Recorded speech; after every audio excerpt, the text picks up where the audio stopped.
Selamat sore saudara-saudara sekalian. Berjumpa lagi dalam program Biola Bina Online Aja yang diselenggarakan oleh GKI Jalan Maulana Yusuf nomor 20 Bandung. Pada kesempatan ini saya akan membawakan satu tema yang perlu kita sikapi dengan keteguhan iman kita.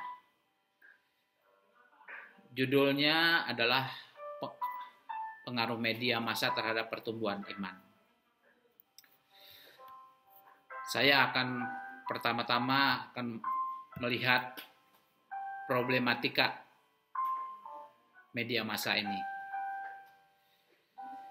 Perkembangan masyarakat dipicu oleh kemajuan era informasi dan teknologi komunikasi yang semakin canggih menunjukkan pengaruh yang kuat terhadap media massa. Dan di lain pihak, secara timbal balik, media massa telah menimbulkan dampak yang besar terhadap masyarakat. Media massa kini memegang peranan penting dalam kehidupan manusia. Dengan kata lain, media massa telah berhasil mempesonakan masyarakat dan menggiring masyarakat membentuk masyarakat baru. Pada awalnya yang diberikan oleh media massa bagi masyarakat adalah baik. Karena memang tujuan dari media massa adalah sebagai sarana hiburan, penerangan, dan pendidikan. Namun sekarang ini, ketika media massa mengalami perkembangan yang sangat maju, pihak yang menanganinya semakin berusaha untuk memberikan informasi dan hiburan yang menarik, yang tanpa disadari bahwa informasi dan hiburan yang lebih menarik tersebut memberikan efek yang merusak nilai-nilai yang ada dalam masyarakat. Apa yang disampaikan di media massa seringkali lebih menarik ketimbang realitas aktual sekitarnya. Pengaruh era informasi dan teknologi yang ditandai dengan kehadiran TV, internet, HP, PDA sebagai media yang paling canggih saat ini membuat orang tidak perlu lagi susah-susah untuk mendapatkan sesuatu yang diinginkannya. Selain itu, kehadiran TV sebagai media yang paling canggih untuk mengisi kebutuhan akan informasi dan hiburan, terlepas dari manfaatnya yang tidak dapat disangkal, juga mempunyai dampak negatif yang sangat besar sekali, dan itu pun saat ini secara berlahan-lahan tidak kita sadari. Kita akan memahami dulu apa itu media. Media adalah alat atau sarana yang digunakan untuk menyampaikan pesan dari komunikator kepada khalayak ramai. Dalam hal ini, ia menggolongkan media tersebut ke dalam beberapa golongan, yaitu ini menurut Hafidz Kanggara, media pribadi. Yang dimaksud dengan media pribadi dalam hal ini adalah hubungan perorangan atau antar pribadi seperti kurir, surat, telepon, yang sekarang juga WA secara japri. Ini merupakan masuk dalam kelompok media pribadi. Hal ini saat ini sebagian sudah mulai ditinggalkan karena efektivitasnya. Contoh kurir merupakan cara yang digunakan oleh orang-orang terdahulu untuk menyampaikan pesan lewat sopir atau orang-orang tertentu. Tetapi dengan perkembangan zaman ini, yang dengan IT yang sudah semakin maju, sistem kurir ini mulai ditinggalkan. Yang kedua adalah media kelompok. Media kelompok ini umumnya melibatkan lebih dari 15 orang peserta, misalnya rapat, seminar, atau konferensi. Kemudian ada media publik. Media publik biasanya dihadiri oleh lebih dari 200-an orang, misalnya rapat akbar, rapat raksasa, dan yang terakhir ini ada media publik atau media massa. Media massa ini, kelompok ini biasanya menjadi khalayak yang menerimanya informasi diketahui tersebar luas tanpa diketahui di mana mereka berada. Maka yang digunakan adalah media massa ini. Alat yang digunakan oleh media massa ini adalah surat kabar, film, radio, TV, YouTube dengan kondisi seperti sekarang. Jadi kita bisa lihat beberapa kelompok media, kita golongkan dalam beberapa kelompok media. Tapi media sendiri adalah, kalau kita lihat dari uraian di atas sebelumnya, media massa adalah alat atau sarana komunikasi yang dapat menyampaikan pesan dari komunikator kepada khalayak dengan menggunakan alat-alat komunikasi mekanis. Karakteristik dari atau ciri dari media massa ini ada beberapa, dan ini yang mungkin perlu kita sikapi. Satu, media massa itu bersifat melembaga. Artinya adalah pihak yang mengelola media terdiri dari banyak orang. Yakni mulai dari pengumpulan, pengelolaan, sampai kepada penyajian informasi itu sendiri.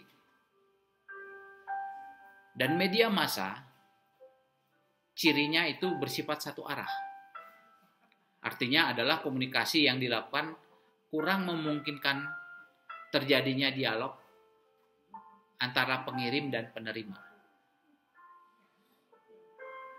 Dan ciri yang lain adalah meluas dan serempak. Artinya adalah dapat merintangi waktu dan jarak karena ia memiliki kecepatan.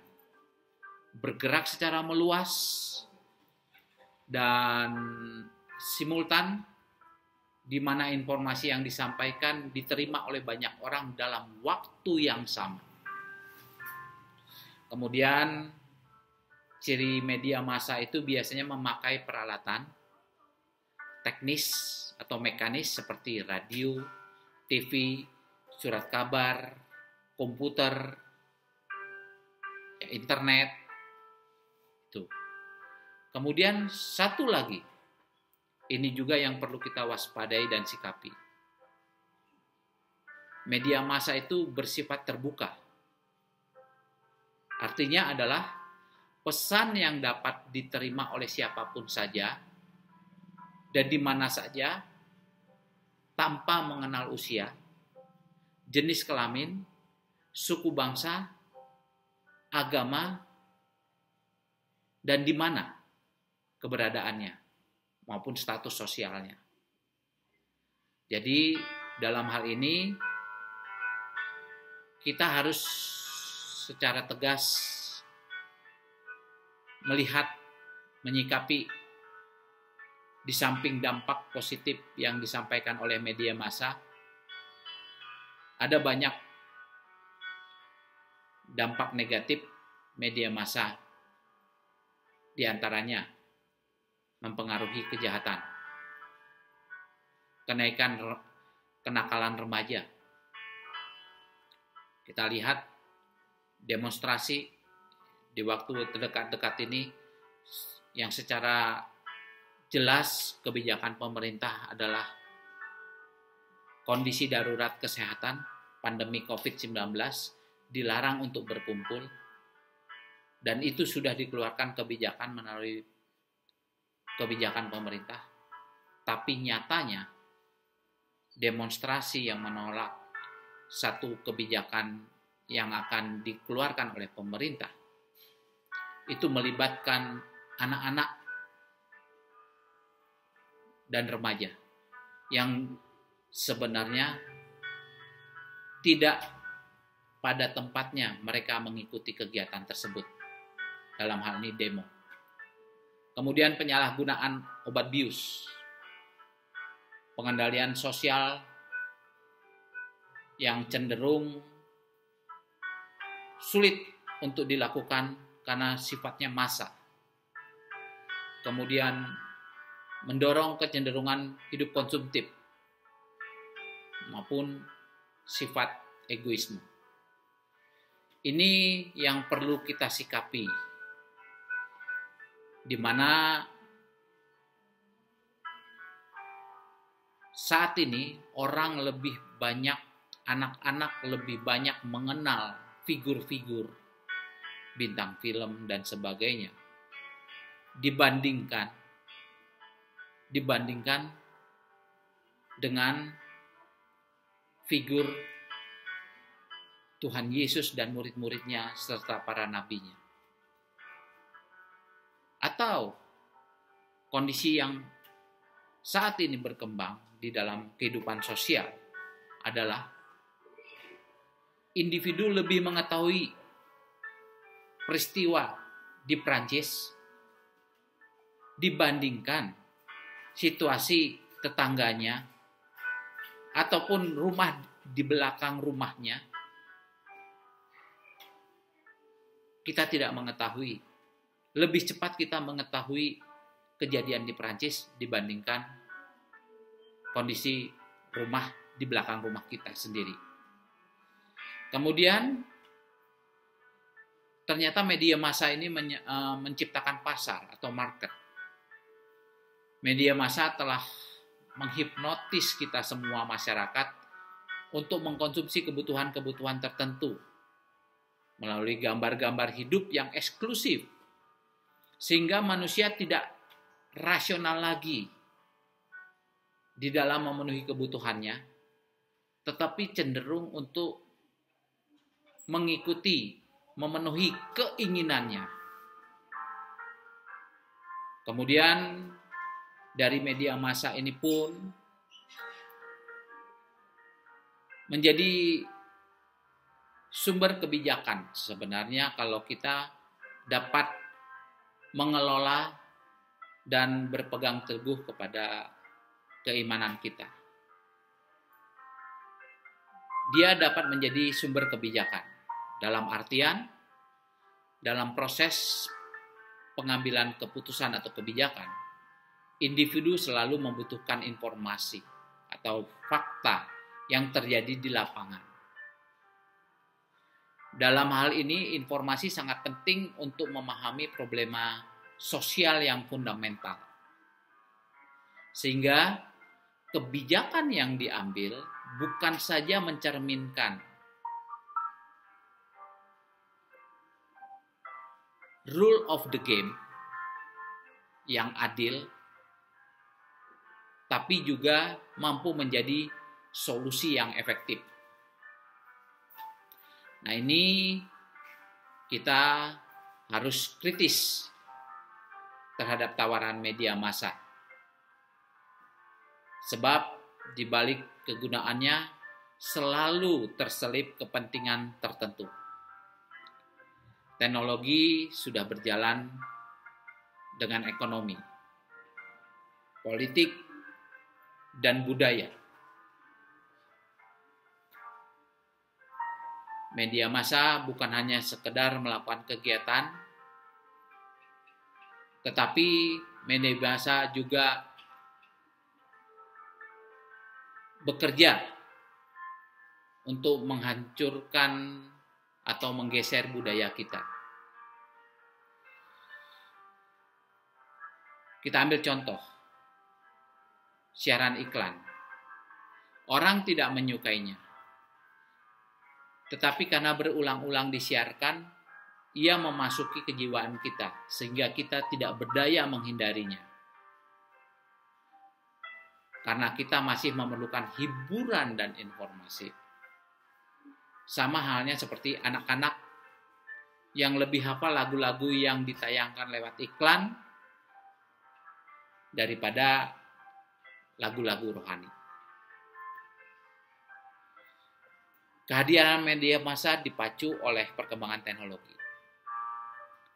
Telah membuat manusia bersifat individu, kurang peka terhadap orang lain, yang mengakibatkan dia lebih mementingkan diri sendiri dan mengesampingkan orang lain.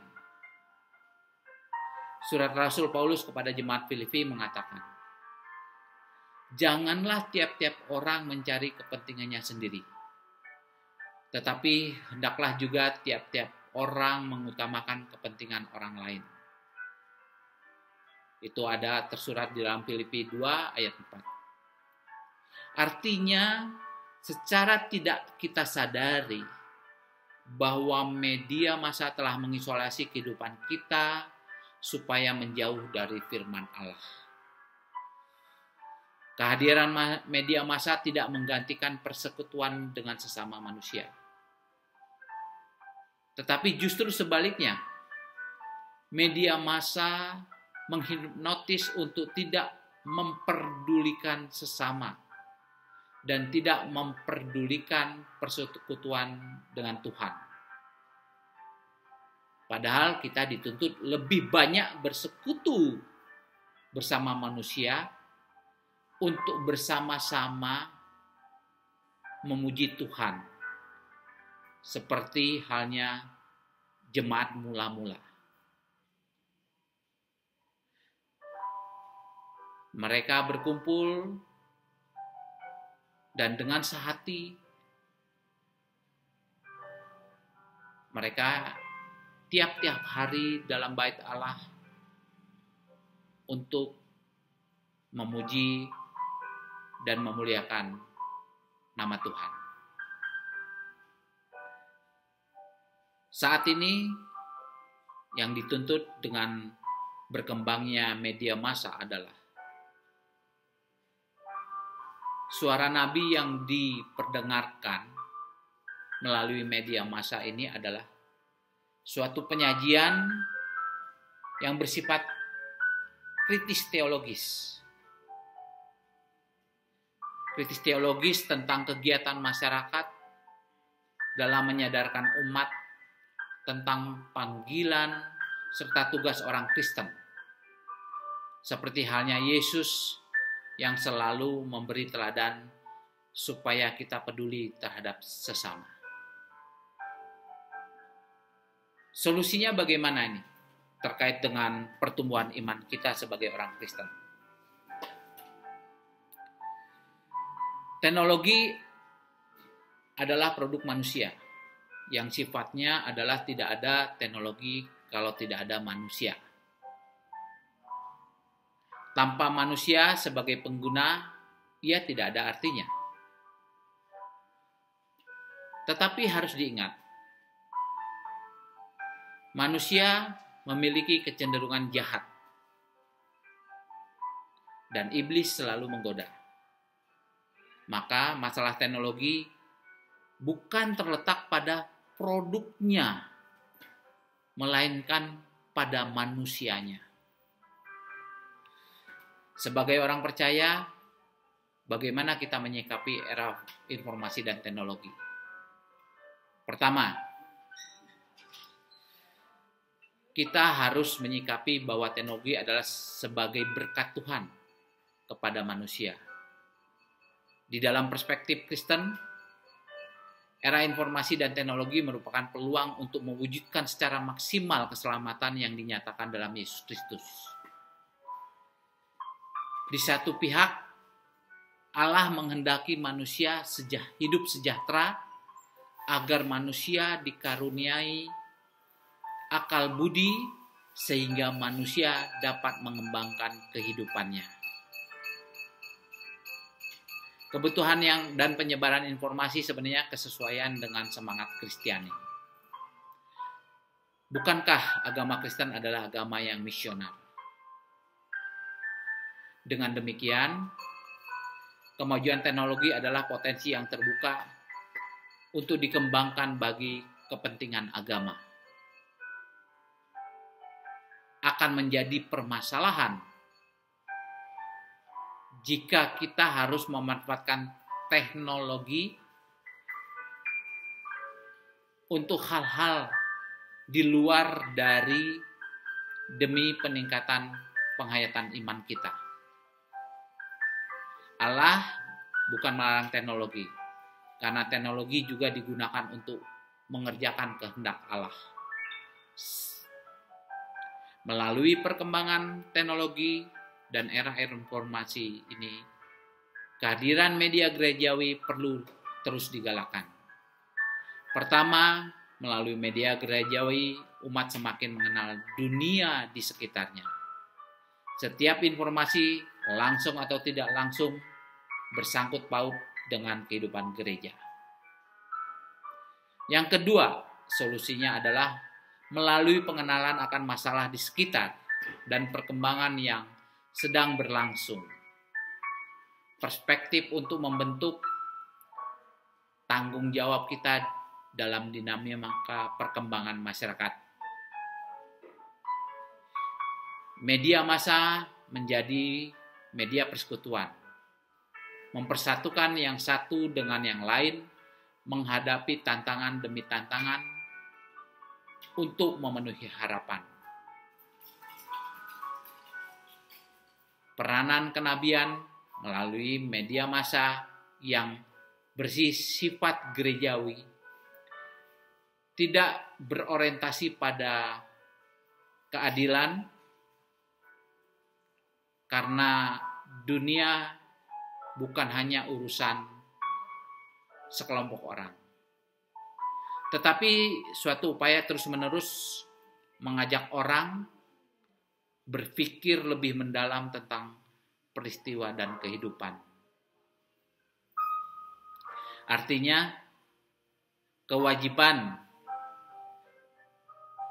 kita sebagai gereja adalah berusaha mengajak masyarakat melihat kenyataan yang memprihatinkan dan mendorong mencari pemecahan demi kepentingan bersama. Jadi, informasi dan teknologi sekarang ini merupakan faktor yang sangat dominan dalam masyarakat. Informasi dan teknologi merupakan suatu hal yang tak mungkin dipisahkan, dan berkat kemajuan teknologi, maka informasi menyebar secara tepat dan telah mampu mengubah bentuk hidup masyarakat. Oleh karena era informasi dan kemajuan teknologi ini, orang cenderung peka dan terutama terhadap peka yang hal-hal yang negatif yang ditimbulkan oleh teknologi itu sendiri. Yang maupun sebenarnya tujuan era informasi dan teknologi ini adalah bersifat positif. Orang Kristen sebagai bagian integral dari bangsa dan negara harus sangat peduli terhadap perkembangan era informasi dan teknologi. Orang Kristen dalam perspektif iman Kristen adalah pertanda kelangsungan pemeliharaan arah. Tanpa kehadiran orang Kristen, dunia akan punah dan layu. Dan apa yang akan menuju kebinasaan? Karena ia tidak menjalankan fungsinya sebagai garam dan terang dunia. Dalam era informasi dan teknologi, kehadiran orang Kristen bukan hanya perlu tahu bagaimana, melainkan mesti tahu mengapa dan harus tahu apa yang harus dilakukannya. Dalam hal ini, intinya orang Kristen harus mampu menggunakan teknologi untuk meningkatkan hidup dan memahami penggunaan teknologi sebagai bagian dari perwujudan iman. Media massa mempunyai pengaruh yang luar biasa dalam kehidupan kita. Media massa mempunyai dampak positif dan negatif dalam pertumbuhan iman kerohanian kita. Sebagai umat Kristen yang bijaksana, jadikanlah media massa melengkapi tritugas hakiki gereja, yakni bersekutu, bersaksi, dan melayani untuk kemuliaan dan kebesaran nama Tuhan kita, Yesus Kristus. Semoga Tuhan